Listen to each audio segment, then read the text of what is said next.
Today we'll talk about types of diffusion in solids.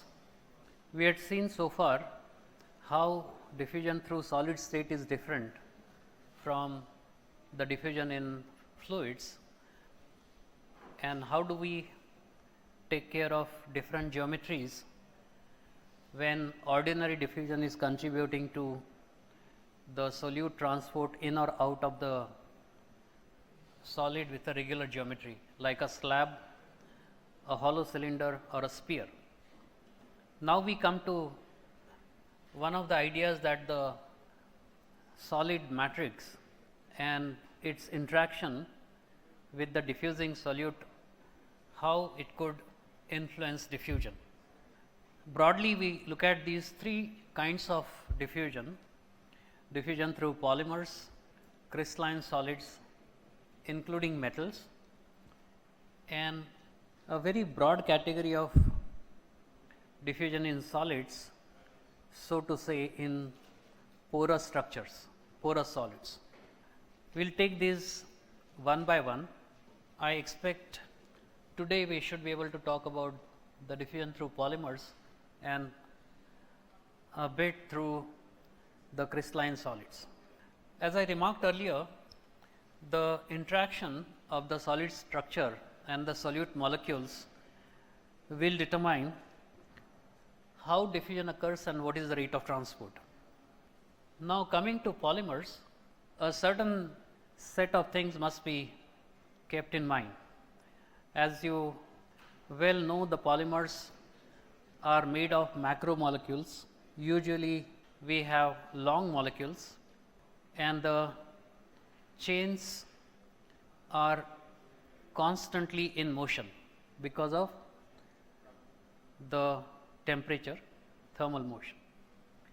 Now, if you were to look at a very blown up picture of polymer where individual polymeric chains could be seen, perhaps it is best to visualize it as chains dangling in space, moving around constantly, and because they are relatively densely packed, because they are in a solid state, they will be constant appearance and disappearance of holes among chains. So, it is going to be a dynamic porosity at a particular coordinate, let us say x, y, z, and at particular time you might have a certain space among adjacent polymeric molecules which will be described as a hole, but at a time delta t later the chains might come closer together or they might go farther away from each other. In each case, it is possible that the hole might disappear or become even bigger. So, you can visualize the polymeric structure alternatively from the diffusional perspective for the solute molecules as dynamically varying appearance of these pores or holes, and whether a diffusing solute molecule will make its way in a particular direction will depend on the moment this molecule jumps and the moment a hole of appropriate size appears or it blocks the path. So, it is clear that unlike diffusion in fluids, every jump of a molecule, solute molecule, is not going to be effective jump. You might even liken it in somewhat far stretched manner as a situation what is similar to diffusion in fluids. There it was intermolecular collisions. So, if a particular molecule left a given position during time delta t, whether it will make its way through a distance equal to delta L will depend on whether other molecules are absent or present. If they are absent, the molecule will be able to move in that direction in that time through that length. But if there are molecules in the path, In fluids also, the solute molecule may meet with an unsuccessful jump. It would be scattered away from its path. However, there the molecules are constantly in motion, and the spaces among molecules will become of a different kind when you think that these molecules are long, relatively long, large molecular weight species. So, in an extreme sense, you might liken it with a collisional barrier, except that this is not the collisional barrier of a particular molecule with itself or other molecules, because now associated with one polymeric molecule there might be several chains dangling. But in an extreme sense, you can liken it with the collisional barrier. Okay. Now, there is something specific that I want to talk about in diffusion through polymers. Yeah, that is what we are saying, that the molecular chains will go apart or they may come closer.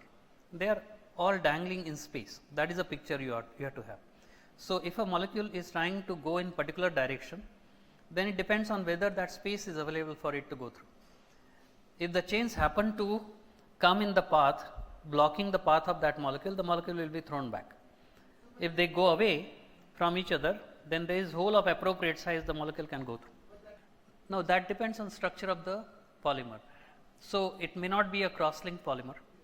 No, that is what I am saying. These are the things that you need to pay some attention to. So, the point I am coming to is this, that diffusion through polymers is more like diffusion through liquid solutions, at least for permanent gases. Okay. Now, couple of things come to my mind which are related and I should talk about. As far as this diffusional aspect in polymers is concerned, it would be reminiscent of what you might have read about glass. Do you remember this being mentioned in the case of structure of glass, that the glass, although it appears solid to us in usual terms, is actually a behavior of a supercooled liquid. Okay. It is something similar that we see in a polymeric system with respect to diffusion. This is one. Number two, the polymer has been created by a certain set of reactions. We also know from all the wide applications of polymeric goods we have, or even structural components including for aircrafts, all polymeric solids will have a certain lifetime. Okay.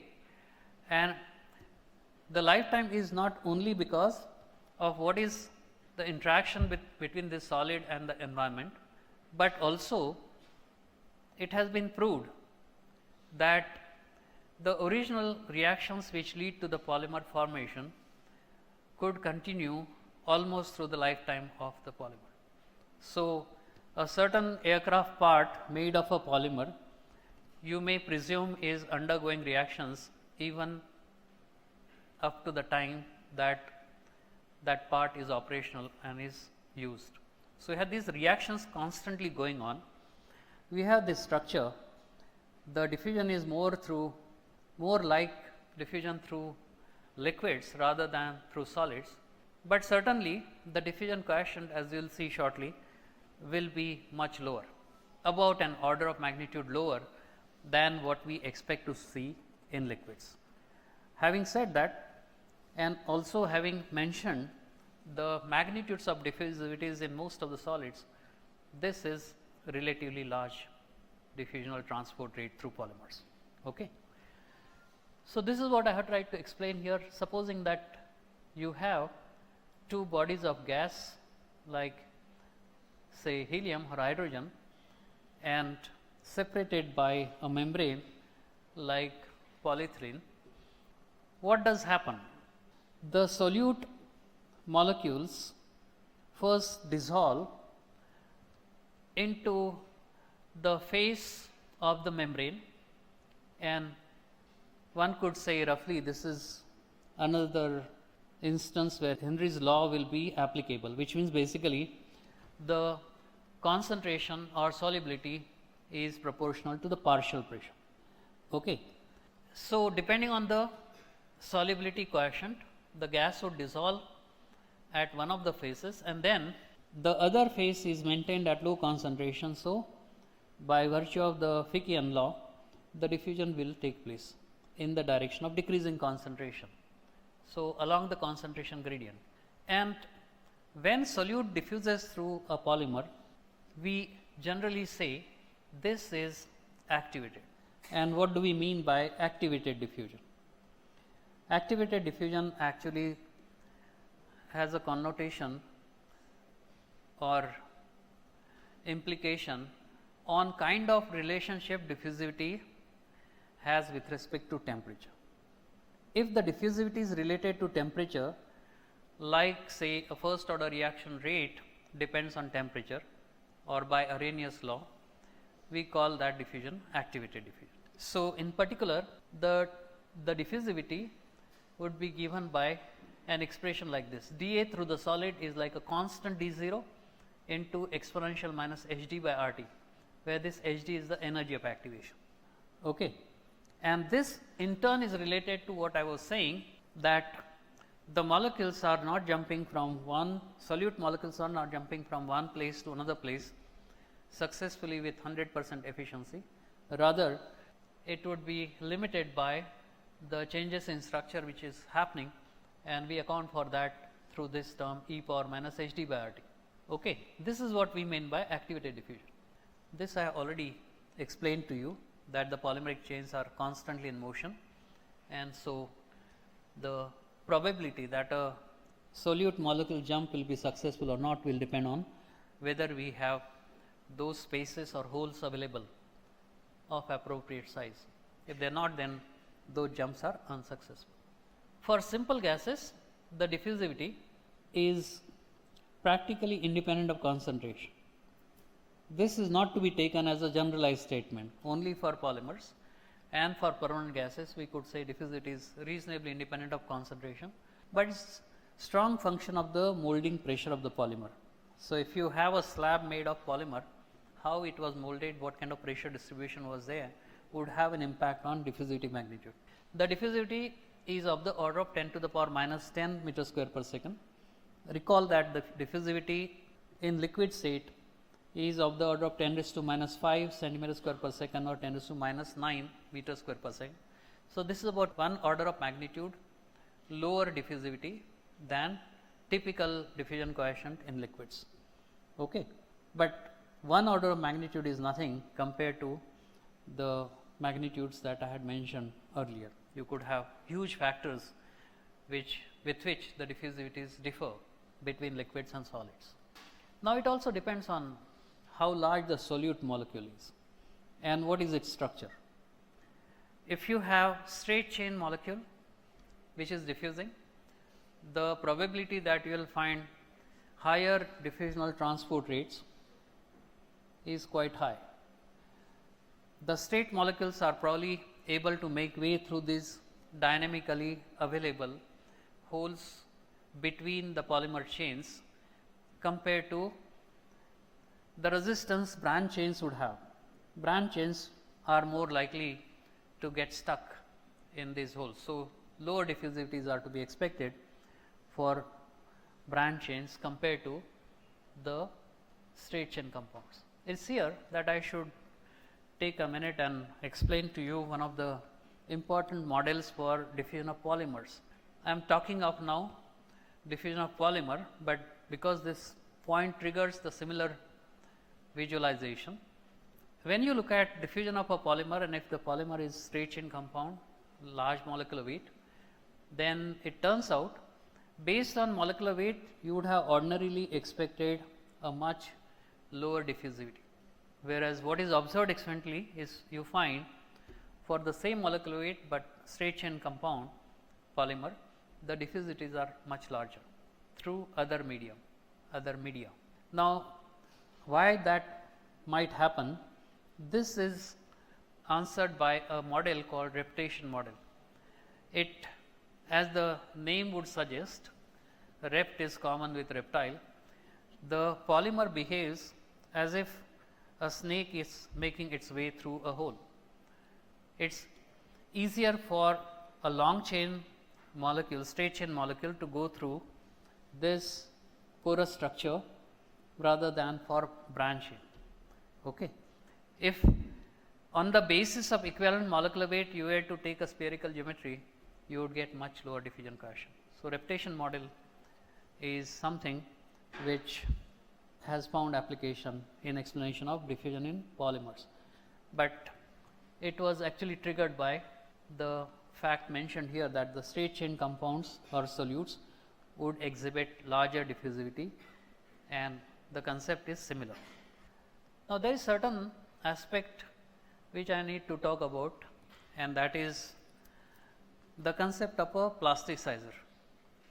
We use plasticizer to make certain polymers flexible. What happens is that certain organic compounds can solvate the polymeric molecules. If they get associated with polymeric molecules, the polymer becomes flexible. I probably mentioned that example once, that a rubber stopper which accidentally has fallen into a bottle of kerosene would tend to swell up. It happens because kerosene gets into the structure and expands it. It actually plasticizes the rubber by solvating the polyisoprene molecules, and you have this body now swollen up but flexible. You can't pull it out easily, but if you can get hold of it, it should be possible to take it out, because now it has become flexible. Now, it is here that we could also say that the plasticizer interacts with the polymeric molecules and imparts it a quality which in material science we would call as toughness. Toughness will mean that it is harder for us to rupture a given solid. Basically, it is a combination of strength and flexibility, and we could technically define toughness as the amount of energy a given solid could absorb per volume before it gets ruptured. So, it is not just the strength, but it is a combination of structure and flexibility. That is what is improved by plasticizer. But chemically speaking, and in order to think about this diffusion, you can contrast a given polymer when it is subjected to diffusion of a plasticizer as against something which cannot interact with the molecules. Okay. In particular, let us take this specific case. You have a rubber membrane, non-porous, and you try to subject it to diffusion of kerosene, and maybe in a separate experiment you try to study diffusion of water through it. You clearly expect the diffusion coefficient for kerosene to be a lot higher than what you could expect for water, because water molecules cannot interact with the natural rubber polymeric molecules. Kerosene, on the other hand, will solvate the molecule, will get into the spaces, swell up the structure, and the pores so opened will be filled up by kerosene, and rest of the kerosene can diffuse through these pores in much quicker fashion. That is how you can explain why plasticizers will exhibit a greater diffusivity compared to the molecules which cannot solvate the polymeric structure. You could take an example, benzene or MEK, methyl ethyl ketone, in polymeric rubbers would exhibit much higher diffusion coefficients compared to permanent gases like oxygen or nitrogen. And in such cases, the diffusivities will become strong function of the solute concentration, because the extent to which a given region has the solid molecule, the polymeric molecule solvated, will govern the diffusivity. If there is a greater number of those solvating molecules, then we will have a greater diffusivity, and likewise. We could take, I mean, it will be, it is like this, that if the molecules which can solvate, the solute molecules which can solvate the polymer would be likely to be plasticizers. All plasticizers will on the other hand have to be following that. A plasticizer must be a compound which can solvate the molecules. But it might be that you can find certain molecules which can solvate the polymer, but are not very effective plasticizer. It need not be. Take example of cellulose acetate as the structure you can relate to. This has hydrophilicity in water, ammonia, alcohols, the polar molecules can form hydrogen bonds with the cellulose acetate molecules, and therefore will have higher diffusivities. But those molecules which cannot form hydrogen bonds could be completely excluded. They simply cannot dissolve in the first place, and then the question of diffusion does not arise. And even if there is a certain amount of solubility, if these molecules cannot solvate the polymeric molecules or chains, then they will exhibit a very small diffusivity. Now, it is here that we come again to a concept of what was once mentioned, I think in the very first lecture or maybe second, about pervaporation.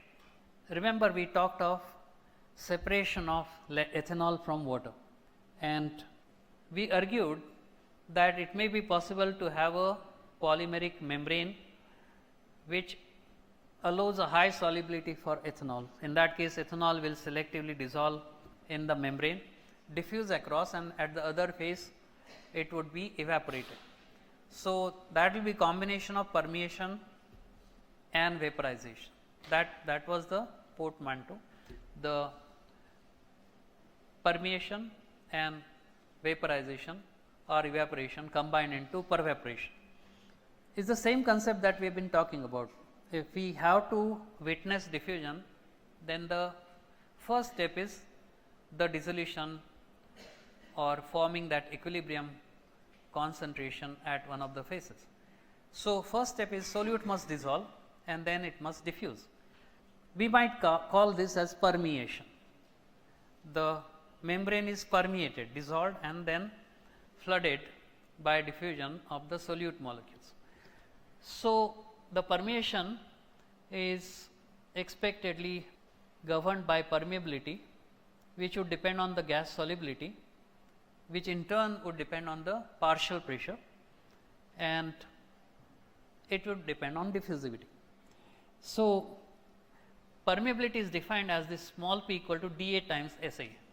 We need for rapid permeation or pervaporation in that limited case a larger diffusivity combined with larger solubility.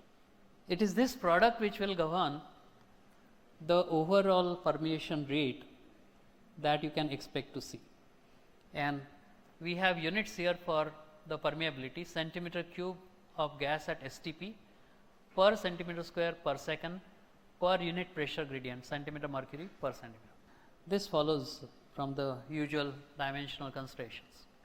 And if we calculate the diffusional flux, that is the volume of gas at STP per centimeter square per second, this VA is given by the permeability P, which is dASA, delta PA bar, the partial pressure difference, and the thickness of the membrane Z. So, this gives you the volumetric diffusional flux of a solute through a membrane. So, the data you will require will be the solubility plus the diffusivity, other things usual measures of the driving force and resistance. And this SA, as I said earlier, would follow from Henry's law constant. We have PA is equal to HXA, that kind of thing, whatever we have. Now, one of the major applications for these membranes, now they are so common here for us, was commercially from the DuPont work of 1970-73. They created a shell and tube kind of device for separating hydrogen from refinery gases, and the strength of the membrane process lies in the large area you provide. Here is an example. In this old example of separation of hydrogen, polymeric fiber tubes were made of about 30 micron outside diameter, and 50 million tubes were packed in a shell of diameter 40 centimeter. That provides a large area for permitting effective separation of hydrogen from rest of the refinery gas. Now, that brings us to the next topic, the diffusion in crystalline solids. Diffusion in crystalline solids could show mechanisms which might vary depending on the crystalline structure and the nature of solute. You might have a crystal with cubic symmetry. If we have a crystal with cubic symmetry, we might see the diffusion is isotropic, that is independent of direction. Okay. If there is a lack of cubic symmetry, we might not have isotropic diffusivity. Diffusivity might, depending on direction, vary. So, non-cubic crystals could exhibit the variation of diffusivity depending on direction. Now, what are different kinds of mechanisms we could expect to see in crystalline solids? What I listed here are primarily true for metals, but not restricted. So, most of the crystalline solids would be able to exhibit one or several of these mechanisms. The first mechanism is interstitial mechanism. So, for this I think you should visualize that there is a crystal lattice. So, you have lattice sites and then you have spaces between lattice sites, that is the nearest atoms or ions which are placed. So, we might have this matrix atoms of the crystal lattice moving apart temporarily, because on account of the temperature these lattice site occupants are moving around. So, we have this vibrational degree of freedom. The atoms may move about the mean position temporarily, and if a greater space is available between these lattice sites, a solute molecule may make its way through. So, that is the interstitial mechanism. Interstitial site is the site between the atoms at the crystal lattice points. We have carbon diffusing through alpha and beta ion this way.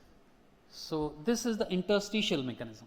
Interstitial space, if it becomes of appropriate size by the lattice atoms moving apart, the solute molecule can make its way through it.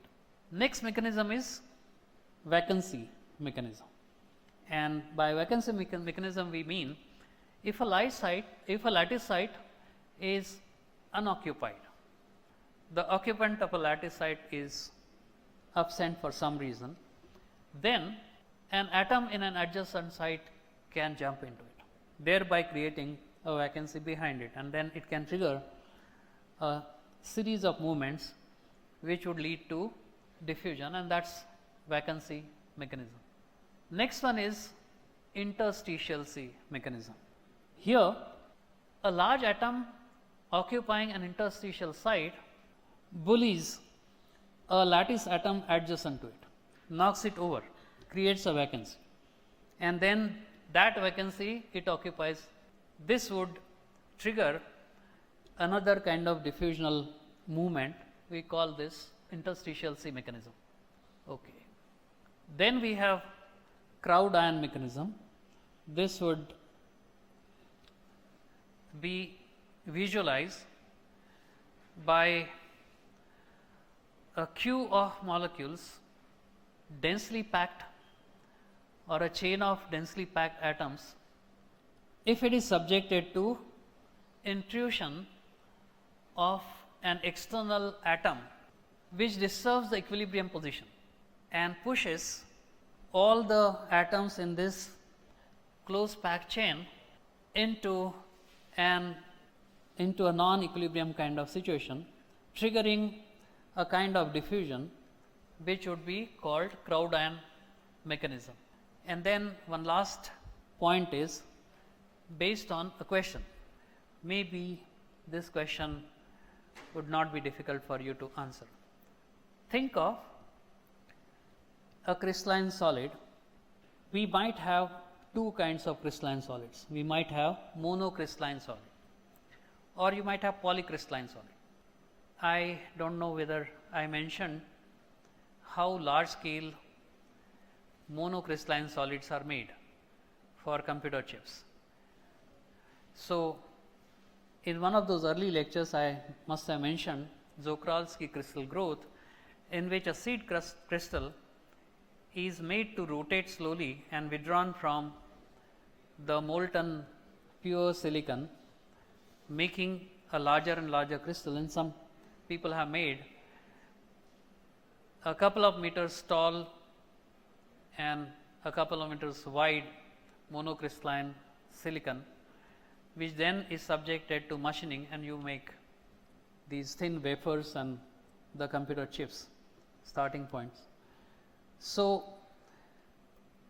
it is clear that if you require monocrystalline material and you require monocrystalline material for these computers or communication equipment, they are harder to make.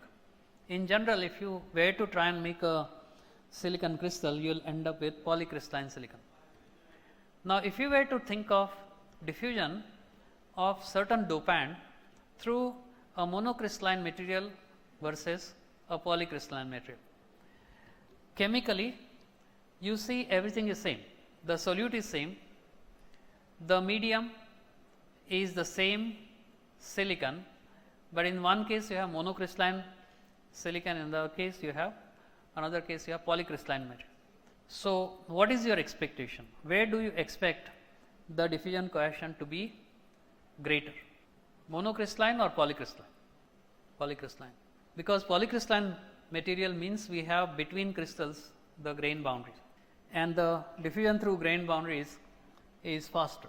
So, generally diffusivity in a single crystal metal or semiconductor is much smaller than in a polycrystalline sample, because the diffusion when it occurs through grain boundaries, we have easier path of diffusion, we have dislocations and so on. Now, this brings us to an important topic from the chemical engineering practice, and that is diffusion in porous solids. As I mentioned some time earlier,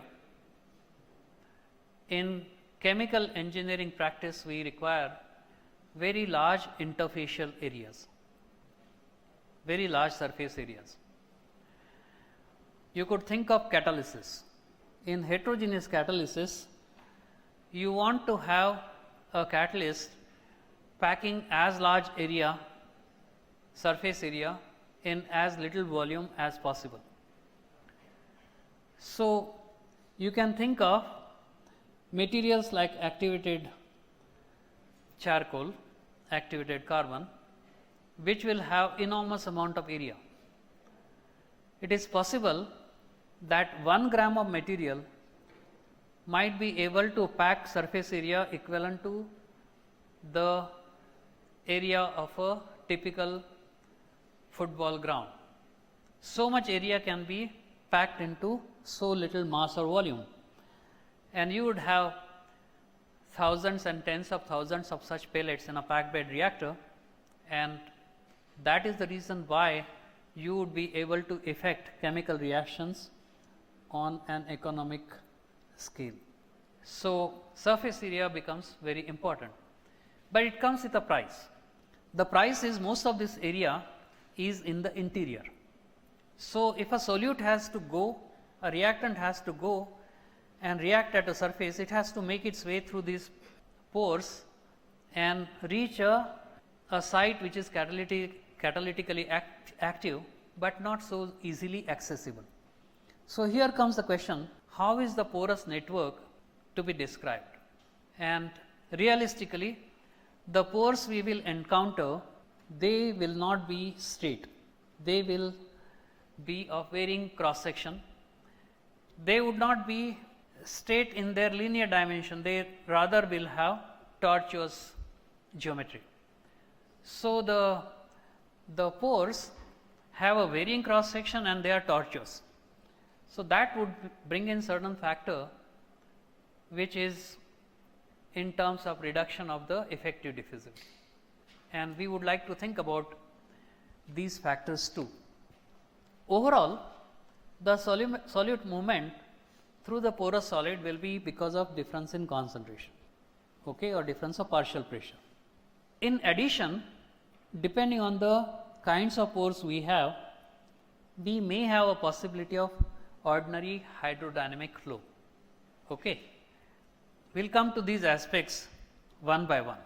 You could think of adsorbents, catalyst pellets, solids to be dried, or the ore particles from which mineral has to be leached out, etc. These will have the same thing common. The solute will be moving from within or without across these pores. You might have this kind of diffusion through pores, and that is one part of the story. The other part is what may be best visualized in the context of hydrogenation catalysts. You know that platinum, palladium, nickel, these are the catalysts used for hydrogenation. Nickel is used for hydrogenation of oils to make saturated fat. When you study these hydrogenation catalysts, which are normally used at high temperature, you see one more interesting phenomenon, that on the surface of a solid you might have adsorbed hydrogen varying in concentration. That means there are certain locations where hydrogen is accumulated in larger number per area, and then surrounding that area will have very little or no hydrogen, in which case the adsorbed hydrogen sees a gradient within the surface, because we have a point of high concentration on the surface and adjacent points are of low concentration. So, there is a concentration gradient, surface concentration gradient, which leads to diffusion along the surface. So, apart from pore diffusion, which is a normal volumetric diffusion, we may say we might have something called surface diffusion. So, diffusion within pores and surface diffusion, which will follow different kinds of behavioral patterns. We may have a chance to look at it maybe later, but even within diffusion in pores, we can come across two different kinds of diffusion. One is the obvious ordinary diffusion, and the other one is known as Knudsen diffusion. Okay. In order to understand the difference between ordinary diffusion and Knudsen diffusion, we will have to see how the diffusivities for these two types of diffusion would depend on, say, temperature and molecular weight. Okay. But before we go into that, I would like to explain to you the difference between ordinary diffusion and Knudsen diffusion in some generic sense. And I guess I had done it earlier, but I will repeat it. Now, either you become Maxwell's demon, you become so small that you can move within the pores and see the solute molecules, and you see the structure of pores, the surface of the solid, etc. Or you imagine that on a human size scale the pore is expanded. Either one of these visualizations will help. So, think of, let us say, this lecture hall, and at atmospheric pressure we have air here. So, we have certain number of oxygen and nitrogen molecules present, and think of, let us say, diffusion of oxygen through nitrogen, and under ordinary pressure conditions, if you visualize the movement of oxygen atoms, the oxygen atoms will predominantly collide against nitrogen. Oxygen molecules will predominantly collide against nitrogen molecules. There will be some collisions with oxygen molecules also. And if you were to look at how the diffusivity varies with temperature, you have an answer for it, right? You already know from what you studied, roughly temperature power 3/2, but little stronger than that because we have that collision function F in denominator, which is a slowly decreasing function of temperature. So, the temperature power is little higher than 1.5. Okay. Now imagine that you evacuate this hall, remove much of air, and now continue looking at how the remaining oxygen molecules are moving through the space here. Since we have made the air rare here, there are fewer oxygen and nitrogen molecules around, there will be much lesser collisional frequency.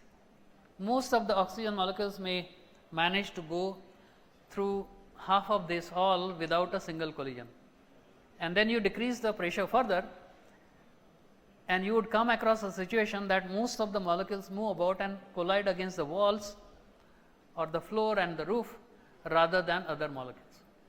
When you go to those extremely low pressures, the diffusional behavior will be influenced by the molecule wall collisions rather than intermolecular collisions. So, the dependence on temperature is expected to be different. That is what will bring about in low pressure conditions Knudsen diffusion. Okay. As far as the pores are concerned, and I will make this as the last slide for today. As far as the pores are concerned, we could see three kinds of pores. They will be, first, the majority of pores which are interconnected, which means these pores are running through the solid. They are accessible from both the ends. Then we have dead end pores which are connected to the outside from one end, but they end up nowhere, somewhere in between. So, they do not allow you passage across the solid. Those are dead end pores. And then those which are completely isolated, the pores are there, but they are occluded within the solid. They cannot be accessed by molecules from the exterior, and if some molecules are present inside, they cannot come out. So, depending on the pores present here and the magnitude of porosity, we might have the diffusivity possibly related to the structure, and that is what our effort will be. Next time we will try to obtain effective diffusivity for porous solids, and I will question this whole concept of diffusion itself by looking at it from a different angle, and you would see that it is possible to recognize that what is ordinarily described as diffusion through porous solids may be an entirely different phenomenon, not diffusion at all, and we will take that up next time.